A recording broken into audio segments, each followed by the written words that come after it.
Hey guys, this is a review of the Zoids Wild Geno Spino. As usual, we're going to unbox it and check it out in action, and we're going to take a look at how it compares to the Death Rex as well, of course.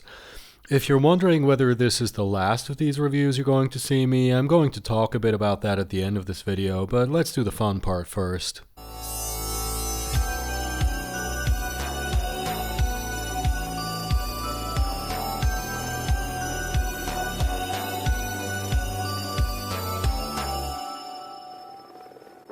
Shop.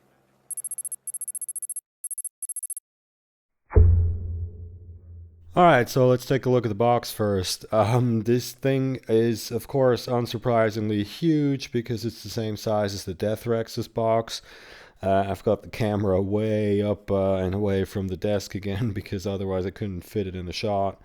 I also can't really show it to you without glare from the various lights I've got here, but I really have to say, like, I'm not a big fan of the Geno Spino's overall look, but this box image here is pretty damn cool. Let me see if I can flip this over without knocking everything off the table. Yeah, you know, we've got the usual here. There's a picture of the Geno Spino. It's a nice little photo manip of what I guess is the machine blast mode with the pizza slicer coming off his back. There's the usual picture with the additional parts that don't exist. And let me see, the side showing the different modes is over here. I'm gonna fold out this box flap.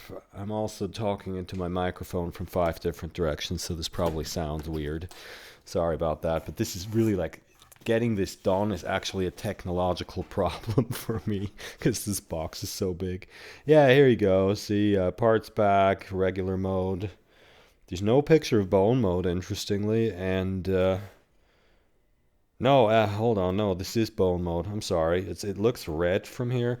Bone mode, regular modes, machine blast modes, a couple more pictures, more info, and that's that. Yeah, so I think situation being what it is, I'm just going to get everything out of the box and then we're going to take a look at the instructions. All right, here we go. So I'm really sorry if there's any people out there who particularly enjoy the part of these videos where I pop the box open for the first time, but there was just, this thing is too big. There's no way I can do this in the shot without just, you know, without producing something where you can't see anything anyway. Anyway, what you can probably guess what I want to do, right? I have the parts list here of the Death Rex, and we're going to take a look at what's different compared to the Geno Spino. Because as it turns out, actually quite a bit. Hold on. Wow, okay. This is surprising. So that's the gearbox with the attached stuff. Looks completely different. Then we have the S-Back, the Death Rex, Geno Spino, remember? These parts, totally different. This, I don't even know what all this is. Actually, not... There's, well, I mean, there's the eyes, and of course it has caps. Also, Geno Spino has 13 caps. Death Rex is 18 caps. None of this looks similar except for the eyes. The parts in the B back, of course, you know, B, this is the Armour, so obviously that's all totally different. But now look at this. Look at this. A is the bone structure. All right, let me see if I can get this in the shot. Sorry if I was pointing at something off camera before, by the way. But torso halves. Geno, Death Rex. Not even close. And this stuff is red, so I wasn't crazy when I was looking at the box. Legs, completely different. Tail, I don't think there's anything here. The arms, it has like separate hands. Don't know what this is. The feet here and here. Okay, and all these things. So the short version is I am not seeing a single part on the Geno Spino that is the same as on the Death Rex. Everything is different, completely different. So that is very surprising. Also good news, unless you like these slight retoolings they've been doing over and over. So yeah, I guess we're going to have a bit of a longer unboxing because that actually means I need to look at all the parts bags. So let's do that, shall we? I'm going to put these instructions out of the way.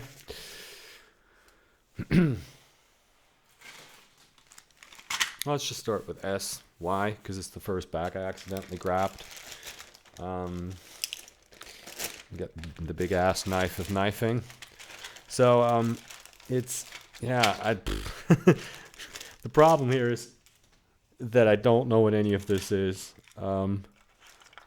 These are complete mechanical pieces, and I guess there's gears in there that makes these things rotate together. Okay. I have no idea what this does.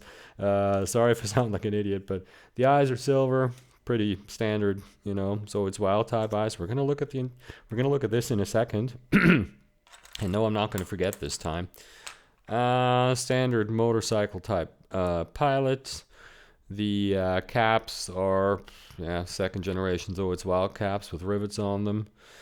Nice sort of muted yellow color. Get these out of the way. Come on, don't want to lose any.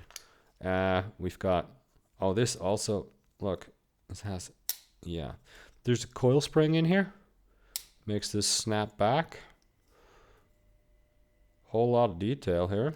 It's pretty cool. Of course, no idea what this does. This is another, okay, let me see. Okay, see, there's a gear here. When I turn this spins, so this is going to slot into, I don't know, maybe a gear on the back or something.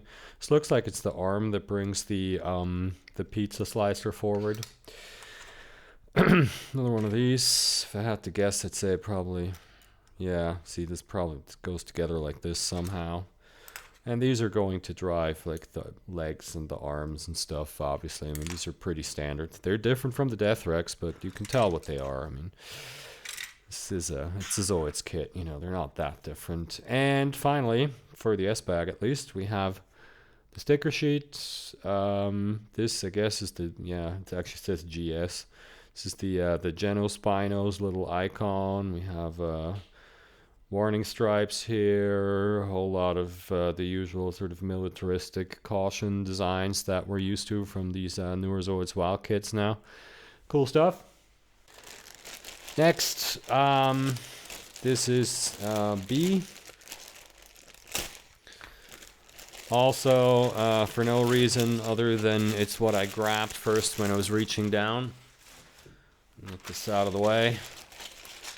Okay. As usual, good job, Takara Tomy, giving us plenty of plastic bags for sea turtles to choke to death on. Really, they need to figure this out. Paper, cardboard, like a cardboard tray with like separate sections with the parts, right? Something. This is ridiculous. Anyway, this is obviously the head, the little. It's a very nice shade of red, which is probably going to be completely indiscernible to you on YouTube. But the eye is painted on here, otherwise no pre-painted stuff. Here we have another piece of armor. I mean, I have to say, like, individually, these parts look really cool. There's a lot of, like, really nice detail. Bit unusual, also, for a Zoids Wild kit. Just the other half of the head. I'm not seeing, okay, there's a peg, but I'm not seeing a whole lot of the usual, like, rivets and the kinds of sort of design cues that we're used to from Zoids Wild now. Also very sharp detail in the plastic. I'm probably just imagining things, but the plastic feels a bit different, a bit more like old school Zoids. Probably tail armor. Let me take a look at the picture over here. Yeah, I don't know what this is. I figured it might be the lower jaw, but I don't think it is. Or something that goes on the leg. I think this is the lower jaw armor. I'm really... I don't want to say too much because I'm very skeptical about this model, but I have to say, like, so far, I'm really liking the look just of these parts. We'll see what it all... It's a lot of these fins, too. I wonder if in the anime the Geno Spino swims, because the box image shows him emerging from the water, right? And he's got these, like, this could be a fishtail as well, right? So he's got a lot of these sort of design elements that make him look like a submarine. Interesting. And of course, you know, these guys are, at the end of the day, they're really all descendants of Gojulus, and we know who Gojulus really is. You know, giant bipedal dinosaur monster that shoots laser beams from its mouth and comes out of the ocean. Grimlock, right? Grimlock, yeah, that's his name. Starts with a G. Here's a gun. Actually has a barrel hole molded into it, and a big ass massive seam line on the side here, of course. There's another gun. I'm just happy to see big ass guns on a Zoids kit, let's be honest. More guns. A lot of nice detail. Hollow on the bottom. I like this design though. See, it's got this, like, this cover, and then there's the barrel here. And I mean, it's going to attach to the side somehow, so you don't see this, but yeah. Next we have whoa, there's a lot of stuff in here. Let's see if I can do this in a way where I'm not gonna basically be sitting on a pile of plastic afterwards that I can't make sense of. Okay, this is the cannon that goes in the mouth, right? I have a clear piece here that also looks like it goes in the mouth, so something's gonna light up in there, no doubt. Let's do these in order. A1. Yep, bone mode is red. If you're wondering about the edit you just saw, I was looking for my knife. Because you have no idea how messy this desk is at the moment. I'm finishing up a Warhammer army. It's just a nightmare around here. Anyway, bone mode. This looks really cool. I mean, this is obviously like one of the torso halves. You can see the detail a bit better, of course, because it's a brighter color. But look at this, like there's like an exhaust pipe here, the usual ribs here, tubing here, grills, detail everywhere. And also, I like this overall round shape this thing has.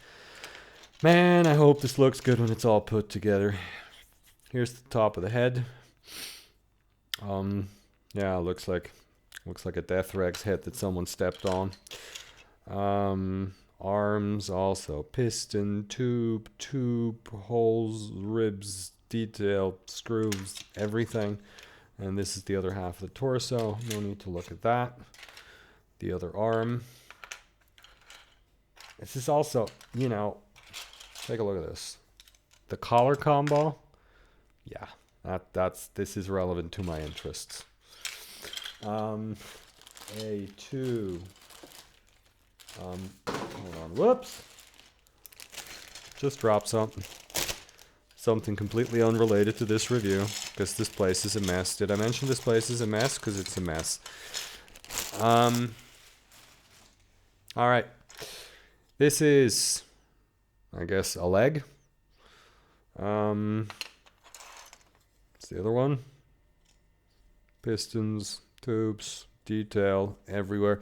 I wonder if I'm just liking these more because they look better in it. I mean, obviously the brighter color makes the detail pop more, right? I don't know if I had to guess, this goes on the tail.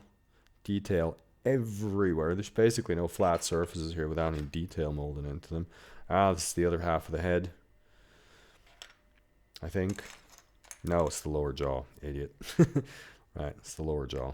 Look, it's got like rivets here and rivets here, and 2 different types of teeth and ribs on the bottom, and detail here. And wow, this goes on the tail. This is one of those clamp pieces that are probably going to hold the torso halves together. Detail on this as well. The other jaw, some mechanical piece. Finally, something boring.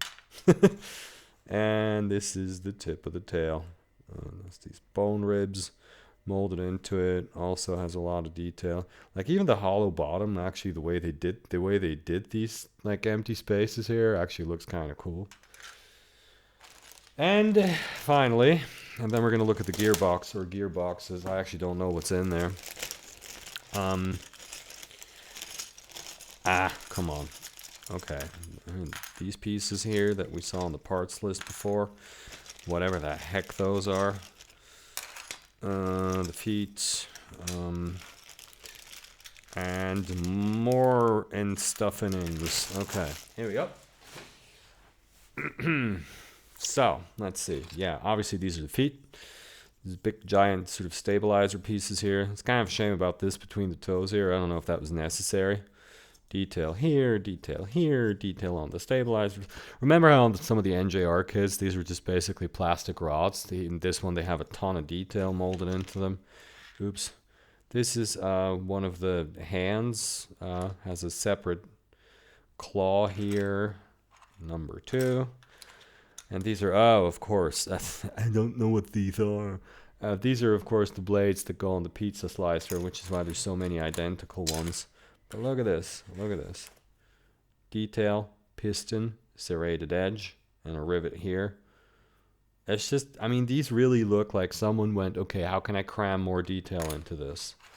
Which is very, very 80s old school Zoids in terms of the overall feel, so this makes me very happy.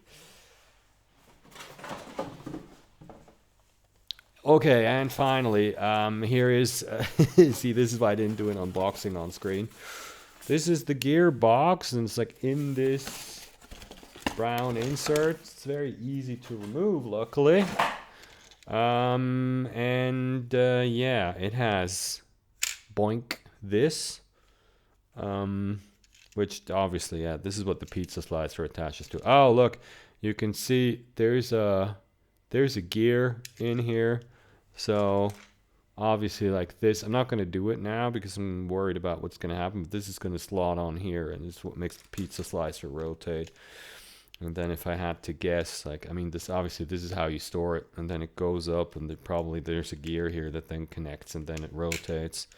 So we've got this whole contraption mounted on the actual gearbox. It also has, that's interesting, the battery compartment is outside of the gearbox itself somehow. Also, I was under the impression that something lights up here, but I'm not seeing an LED. So, oh, look, I just found another thing that moves. This, I don't know what this does, but I mean, it looks like it connects to the head, so it probably drives the jaw movement.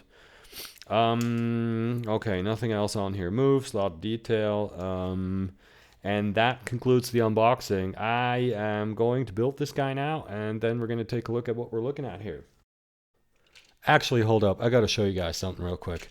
It kind of blends into everything, but you can probably remember from the unboxing, like this is this triangular piece here with these 3 wheels on it. And then the reason you can barely see it anymore is the torso half that I showed you earlier sort of fits on top of it. And now see what happens is you attach the leg to these 2 like so, super simple, of course. And then they both rotate, right, as I showed you guys before. So if I turn this on now, you can see, of course, what this does is it gives the leg a massive range of movement.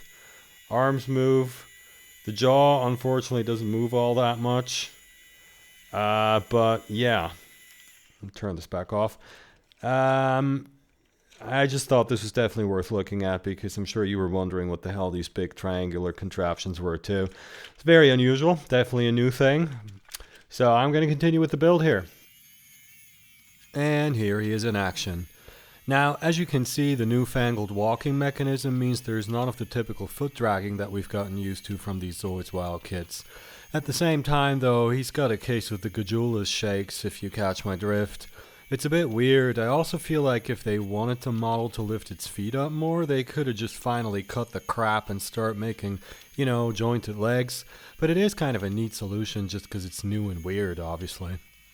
Speaking of weird, the machine blast mode is turned on by pressing on this cannon on the back here, and boom, pizza slicer engaged.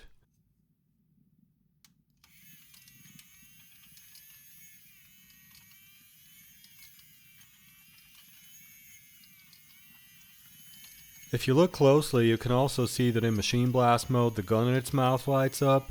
It's really cool that it turns on this way. I just wish it was brighter. And you know what's next? Comparisons, that's right. Here's the Death Rex. I didn't realize this because I'm stupid, but these two are actually the same colors, just reversed. The Death Rex also appears a bit bulkier overall, but what really surprises me is that, honestly, I'm not sure I don't actually like the Geno Spino better. The proportions of the Death Rex have always bothered me with that big head and the stumpy legs, and as weird as the Geno Spino looks, the smaller head actually makes a big difference. And here's a comparison to the Dark Spiner, mostly just because I can. I mean, they are the same species, but I just took this picture because I wanted to get an NJR model in the shot. It's a bit deceptive because the Dark Spiner is so tall. Overall, the Geno Spino is definitely bigger. Also, just two things I want to point out about the design. First is where the rider sits. There's a proper cockpit here with what appears to be controls, and I really like the fact that he's off-center. And also, your eyes aren't crooked. The fin really does sit at an angle. I don't know why they did this, but it looks kind of cool. Anyway, I really didn't think I'd say this, but the verdict is, I like it. When I first saw this thing announced, I was definitely as skeptical as anyone, but I guess it's just one of those Zoids that you have to see in person. I still think the head looks goofy with this weird sort of oversized beak, but the overall proportions, like I said, are actually better than the Death Rex, and it doesn't have that weird cutesy Pokemon feel to it. I also think that while it has the same stumpy legs, the posture's different, and because the torso tilts downward like that, the short legs look better, if that makes any sense. I don't know, it works for me. Also, I'll never not think the pizza slicer is hilarious, but the thing is, it looks fine. There's no big giant mechanism, exposed screws, or hollow parts here like on a lot of other Zoids Wild. You wouldn't even know if it's there, and when it's folded back, the fin looks kinda cool with those blades. And then of course there's the BFGs. Frickin' Ultrasaurus sized cannons on both sides. That's 100 bonus points right there. So yeah, the conclusion is that I'm very pleasantly surprised, and other than the goofy looking head, this is actually one of the best models in the line, and I really do prefer it to the Death Rex. And now for that other problem, right? The short version is, I think I'm going to keep making these Zoids reviews and probably also other videos, but most of it is going to be set to for kids. It's pretty clear now that that's the safe route. The Zoids reviews especially are really, well, they're toy reviews, and I can see why you call that kids content. I don't think they are, but I can see how you'd make that argument. Of course, what that means is you're not going to be able to comment on them anymore about a month from now, so I'm going to put a link to my Instagram in the description of this video, as well as the Zoids communities that I post in. So if you want to get a hold of me for some reason, or you just want to talk Zoids, I'm afraid you're going to have to do it there, because there's not going to be any more talky-talky on this channel. We'll see about the other stuff. Obviously, scale modeling involving solvents and oil paints and knives and drills and stuff isn't really for 10-year-olds, but my videos are basically show and tell, so I don't know. You could say even something like my PG Strike build series was basically, look at this cool toy robot I made. And besides, it is an anime character, and that's specifically mentioned as being deemed kid-focused. And by the way, if you're a Star Wars modeler, you might want to think about that too. Star Wars is for kids. That includes your PG Millennium Falcon, I'm afraid. I don't know, guys. I just watched this FTC press conference, and it really just made me even more angry about all this crap. Maybe I'll do another video on that.